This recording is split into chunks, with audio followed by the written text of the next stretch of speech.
कि आने वाले दिनों में अकाली भाजपा का जिहड़ा अंत हो सकता है।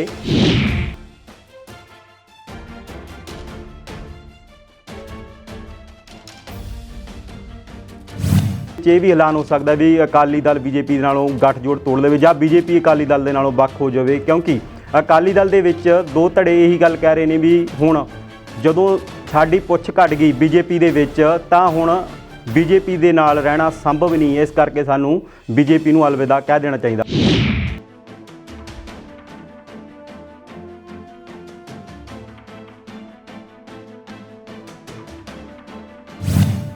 बादल साहब ने कोई सिद्धांतक लड़ाई नहीं लड़ी अजे तक। 1978 का वरतारा होया किहड़ा सिद्धांत सी जिथों पंजाब दुख दी भट्ठी च चलिया गया।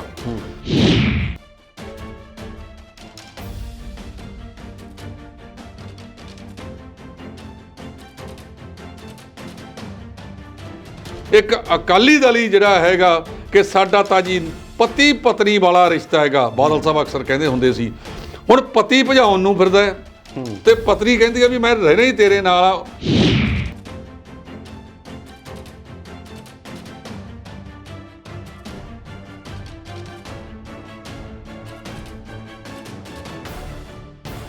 इन्हां ने उहदी स्थिति इस किस्म की पैदा करती। कोई समा हुंदा सी कि पिंडां दे विच लोग सौं खाण वास्ते जे कहदे भी चल गुरद्वारे चढ़, बंदा गुरद्वारे चढ़दा नहीं सी। कोई होऊगा जिहड़ा बेमुखी आ चढ़ जे, आम तौर पर बंदा गुरद्वारा साहब वाल नूं जां किसी होर धार्मिक स्थान वाल नूं मूँह नहीं सी करदा।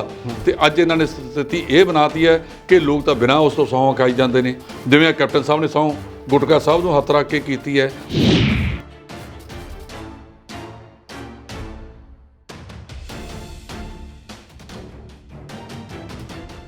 अगली खबर वाल वधदे हां। अज अखबार दे विच एक वड्डी खबर लगी है कि आने वाले दिनों में अकाली भाजपा का जिहड़ा अंत हो सकता है, सिर्फ ऐलान होना बाकी आ।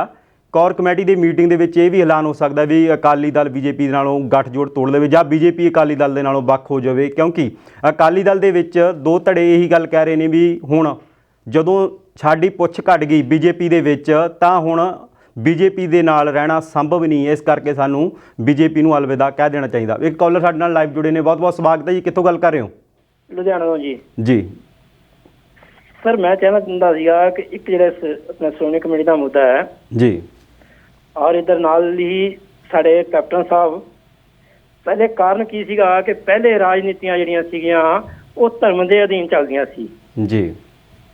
जो अज ने अज राज जिहड़े ने धर्म जिहड़े ने वो राज के अधीन चलन लग गए, जितों कि सानू इन्नियां मुश्किलां आउण लगियां। राजनेता जिहड़े ने धर्म नूं थले दबाउण की कोशिश कर रहे हैं, और जिहड़े साडे धर्म के राखे ने वो जिहड़े ने वो एक राजनीतियां के अधीन हो गए। ये चाहिए कि राजनीतियां नूं धर्म के अधीन मतलब कि जिहड़े धर्म ने ये राजनीतियां के अधीन ना होण, ये राजनीतियां तो उपर उठ के अपनी कार्रवाइयां ते रहन जी। ठीक है जी। और जिहड़े इधर मोदी साहब ने किसानों के खिलाफ जिहड़ा मोर्चा लाया, इन्होंने चाहिए कि किसान भरावां नूं चाहिए इस ते एक ढुकवां जवाब इन्हों देन कि मोदी सरकार के खिलाफ रहन, ना कि ये अपनियां जाना देन।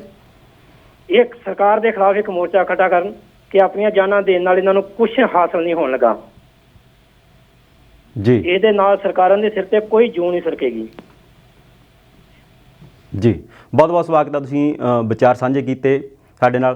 ढिल्लों साहब, पहला कॉलर की गल ते बाद च आउने आपां अकाली दल की खबर ते आउने आ। गठजोड़ लगदा कि टुटेगा, किस तरह तुहानूं लगदा इस बारे? कुलदीप जी, पहली गल तां इह हैगा जदों ये गठजोड़ होया सी ये कोई सिद्धांतक गठजोड़ नहीं सी, ये कुर्सी का गठजोड़ सी।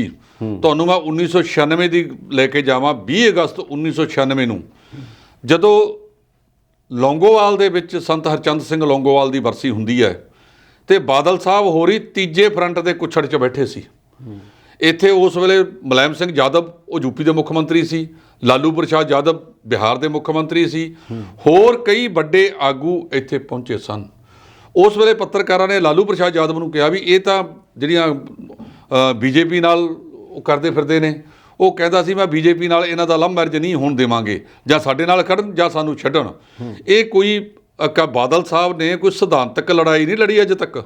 1978 का वरतारा होया किहड़ा सिद्धांत सी जिथों पंजाब दुख दी भट्ठी च चलिया गया। एक बारी कहा कि मैं अतवाद की 97 ਤੋਂ ਪਹਿਲਾਂ ਰੌਲਾ ਪਾਇਆ ਕਿ ਕਮਿਸ਼ਨ ਬਣਾ ਕੇ ਜਾਂਚ ਕਰਾਵਾਂਗੇ। ਜਦੋਂ 97 ਤੋਂ ਬਾਅਦ ਕੁਰਸੀ ਮਿਲ ਗਈ, ਉਹ ਕਾਕਾ ਤੁਸੀਂ ਛੱਡਿਆ ਕਰੋ, ਕਿਹੜੀਆਂ ਗੱਲਾਂ ਕਰਦੇ ਹੋ, ਐਵੇਂ ਪੰਜਾਬ ਨੂੰ ਭਖ ਦੀ ਭੱਠੀ 'ਚ ਨਾ ਸੁੱਟੋ। ਭਾਰਤੀ ਜਨਤਾ ਪਾਰਟੀ ਤੋਂ ਸਾਰੀਆਂ ਘੱਟ ਗਿਣਤੀਆਂ ਔਖੀਆਂ ਨੇ। ਬਿਲਕੁਲ। ਸ਼੍ਰੋਮਣੀ ਅਕਾਲੀ ਦਲ ਸਿੱਖਾਂ ਦੀ ਜਮਾਤ ਹੈ, ਜਿਹੜੇ ਆਪਣੇ ਆਪ ਨੂੰ ਉਹ ਦਾਅਵਾ ਕਰਦੇ ਆ, ਔਰ ਉਹ ਸਿੱਖ ਜਿਹੜੇ ਇਸ ਦੇਸ਼ ਦੇ ਵਿੱਚ 2% ਨੇ, ਘੱਟ ਗਿਣਤੀਆਂ ਨੇ, ਉਹਨਾਂ ਦੇ ਵਿੱਚ ਤਾਂ ਸਿਧਾਂਤ ਇਹਨਾਂ ਦਾ ਕਿਹੜੇ ਤਰੀਕੇ ਨਾਲ ਮਿਲ ਗਿਆ। ਇੱਕ ਤਾਂ ਮੰਗਦਾ ਸਰਬੱਤ ਦਾ ਭਲਾ, ਸਾਰਿਆਂ ਦਾ ਭਲਾ। ਇੱਕ ਇਸ ਸਿਧਾਂਤ ਤੇ ਖੜੀ ਹੈ ਕਿ ਅਸੀਂ ਲਗਾਤਾਰ ਜਿਹੜਾ ਹੈਗਾ ਘੱਟ ਗਿਣਤੀਆਂ ਨੂੰ ਦਬਾਉਣ ਦਾ ਕੰਮ ਕੀਤਾ ਜਾ ਰਿਹਾ। ਇਸ ਵੇਲੇ ਇਹ ਤਾਂ ਆਪ ਬਸ਼ਰਮੀ ਦੇ ਨਾਲ ਜੁੜੇ ਬੈਠੇ ਨੇ। ਉਹ ਕਦੋਂ ਕਹਿੰਦੇ ਨੇ ਉਹਨਾਂ ਕੋਲ ਤਾਂ 300 ਲੋਕ ਸਭਾ ਦੇ ਮੈਂਬਰ ਹੈਗੇ ਨੇ। 29 ਪਾਰਟੀਆਂ ਸੀ ਜਦੋਂ 2014 ਦੇ ਵਿੱਚ ਨਰਿੰਦਰ ਮੋਦੀ ਪ੍ਰਧਾਨ ਮੰਤਰੀ ਬਣਿਆ। ਇਸ ਵੇਲੇ ਕਿੰਨੀਆਂ ਰਹਿ ਗਈਆਂ ਨੇ? ਜਿਹੜੀ ਸਭ ਤੋਂ ਇਹਨਾਂ ਦੀ ਪੁਰਾਣੀ ਪਾਰਟੀ ਸੀ ਸ਼ਿਵ ਸੈਨਾ, ਉਹ ਵੀ ਅੱਜ ਇਹਨਾਂ ਦਾ ਸਾਥ ਛੱਡ ਗਈ। ਕਿੰਨੀਆਂ ਰਾਜਸੀ ਪਾਰਟੀਆਂ ਇਹਨਾਂ ਦਾ ਸਾਥ ਛੱਡ ਗਈਆਂ। ਇੱਕ ਅਕਾਲੀ ਦਲ ਹੀ ਜਿਹੜਾ ਹੈਗਾ ਕਿ ਸਾਡਾ ਤਾਂ ਜੀ ਪਤੀ ਪਤਨੀ ਵਾਲਾ ਰਿਸ਼ਤਾ ਹੈਗਾ, ਬਾਦਲ ਸਾਹਿਬ ਅਕਸਰ ਕਹਿੰਦੇ ਹੁੰਦੇ ਸੀ। ਹੁਣ ਪਤੀ ਭਜਾਉਣ ਨੂੰ ਫਿਰਦਾ ਤੇ ਪਤਨੀ ਕਹਿੰਦੀ ਆ ਵੀ ਮੈਂ ਰਹਿਣਾ ਹੀ ਤੇਰੇ ਨਾਲ ਆ। ਉਹ ਕੱਲ ਕਿਸੇ ਨੇ ਕਮੈਂਟ ਕੀਤਾ ਸੀ ਕਿ ਤਲਾਕ ਮੈਂ ਦੇਤਾ ਪਰ ਨਾਲ ਰਹਾਂਗੀ। ਉਸ ਕਰਕੇ ਜਿਹੜਾ ਹੈਗਾ ਇਹਨਾਂ ਦਾ ਕੋਈ ਸਿਧਾਂਤ ਨਹੀਂ। ਇਹ ਤਾਂ ਕੁਰਸੀ ਦੀ ਪ੍ਰਾਪਤੀ ਦੀ ਲੜਾਈ ਸੀ। ਜੇ ਕੱਲ੍ਹ ਨੂੰ ਪਤਾ ਲੱਗੇ ਵੀ ਕੁਰਸੀ ਕਿਸੇ ਹੋਰ ਪਾਰਟੀ ਦੇ ਨਾਲ ਜੁੜ ਕੇ ਮਿਲ ਸਕਦੀ ਹੈ ਤਾਂ ਅਸੀਂ ਉੱਥੇ ਚੱਲ ਜਾਣਾ ਹੈ। ਰਹੀ ਗੱਲ ਜਿਹੜੀ ਕਾਲਰ ਨੇ ਸਾਡੇ ਨੇ ਗੱਲ ਕੀਤੀ ਹੈ, ਉਹਨਾਂ ਨੇ ਡੂੰਘੀ ਚਿੰਤਾ ਪ੍ਰਗਟ ਕੀਤੀ ਹੈ ਕਿ ਕਿਸੇ ਵੇਲੇ ਜਿਹੜਾ ਧਰਮ ਸੀ ਬਣਾਇਆ ਤਾਂ ਇਸੇ ਕਰਕੇ ਸੀ ਕਿ ਧਰਮ ਭਾਰੂ ਰਹੇ। ਤੁਹਾਨੂੰ ਯਾਦ ਹੋਣਾ ਹੈ ਜਦੋਂ ਗਲਤੀ ਕੀਤੀ ਸੀ ਤਾਂ ਅਕਾਲੀ ਫੂਲਾ ਸਿੰਘ ਵਰਗੇ ਜਥੇਦਾਰ ਨੇ ਮਹਾਰਾਜਾ ਰਣਜੀਤ ਸਿੰਘ ਨੂੰ ਵੀ ਤਲਬ ਕਰ ਲਿਆ ਸੀ। ਕੀ ਇਸ ਜਥੇਦਾਰ ਦੇ ਵਿੱਚ ਹਿੰਮਤ ਹੈ ਕਿ ਜਿਨ੍ਹਾਂ ਨੇ ਬੇਅਦਬੀਆਂ ਕਰਾਈਆਂ ਉਹਨਾਂ ਨੂੰ ਤਲਬ ਕਰ ਲਏ? ਇਸ ਕਰਕੇ ਅੱਜ ਸਥਿਤੀ ਹੋ ਰਿਹਾ। ਪਹਿਲਾਂ ਤਾਂ ਜਥੇਦਾਰ ਸਾਹਿਬ ਦੀ ਨਿਯੁਕਤੀ ਦੇ ਮਾਮਲੇ ਤੇ ਹੀ ਸਵਾਲ ਉੱਠਦਾ ਹੈਗਾ। ਕਈ ਆਗੂ ਕਹਿੰਦੇ ਆ ਕਿ ਜਦੋਂ ਜਥੇਦਾਰ ਸਾਹਿਬ ਦੀ ਨਿਯੁਕਤੀ ਹੁੰਦੀ ਹੈ ਹਾਥੀ ਤੇ ਚੜਾ ਕੇ ਲਿਆਉਂਦੇ ਆ, ਜਾਂਦੇ ਨੂੰ ਉਹਨੂੰ ਰਿਕਸ਼ਾ ਨਹੀਂ ਮਿਲਦਾ। ਮਤਲਬ ਇਸ ਤਰ੍ਹਾਂ ਦੀ ਸਥਿਤੀ ਦੇ ਵਿੱਚ ਜਾਂਦੇ ਨੇ। ਅਸੀਂ ਆਪਣੇ ਉਸ ਸਰਵਉੱਚ ਸਥਾਨ ਦੇ ਪੋਪ ਦੀ ਕਿਹੜੀ ਇੱਜ਼ਤ ਕਰਦੇ ਹਾਂ? ਉਹ ਸਾਨੂੰ ਕਿਉਂਕਿ ਇਹਨਾਂ ਨੇ ਉਹਦੀ ਸਥਿਤੀ ਇਸ ਕਿਸਮ ਦੀ ਪੈਦਾ ਕਰਤੀ। ਕੋਈ ਸਮਾਂ ਹੁੰਦਾ ਸੀ ਕਿ ਪਿੰਡਾਂ ਦੇ ਵਿੱਚ ਲੋਕ ਸਹੁੰ ਖਾਣ ਵਾਸਤੇ ਜੇ ਕਹਿੰਦੇ ਵੀ ਚੱਲ ਗੁਰਦੁਆਰੇ ਚੜ੍ਹ, ਬੰਦਾ ਗੁਰਦੁਆਰੇ ਚੜ੍ਹਦਾ ਨਹੀਂ ਸੀ। ਕੋਈ ਹੋਊਗਾ ਜਿਹੜਾ ਬੇਮੁਖੀਆ ਚੜ੍ਹ ਜੇ। ਆਮ ਤੌਰ 'ਤੇ ਬੰਦਾ ਗੁਰਦੁਆਰਾ ਸਾਹਿਬ ਵੱਲ ਨੂੰ ਜਾਂ ਕਿਸੇ ਹੋਰ ਧਾਰਮਿਕ ਸਥਾਨ ਵੱਲ ਨੂੰ ਮੂੰਹ ਨਹੀਂ ਸੀ ਕਰਦਾ। ਅਤੇ ਅੱਜ ਇਹਨਾਂ ਨੇ ਸਥਿਤੀ ਇਹ ਬਣਾਤੀ ਹੈ ਕਿ ਲੋਕ ਤਾਂ ਬਿਨਾਂ ਉਸ ਤੋਂ ਸਹੁੰ ਖਾਈ ਜਾਂਦੇ ਨੇ। ਜਿਵੇਂ ਕੈਪਟਨ ਸਾਹਿਬ ਨੇ ਸਹੁੰ ਗੁਟਕਾ ਸਾਹਿਬ ਨੂੰ ਹੱਥ ਰੱਖ ਕੇ ਕੀਤੀ ਹੈ।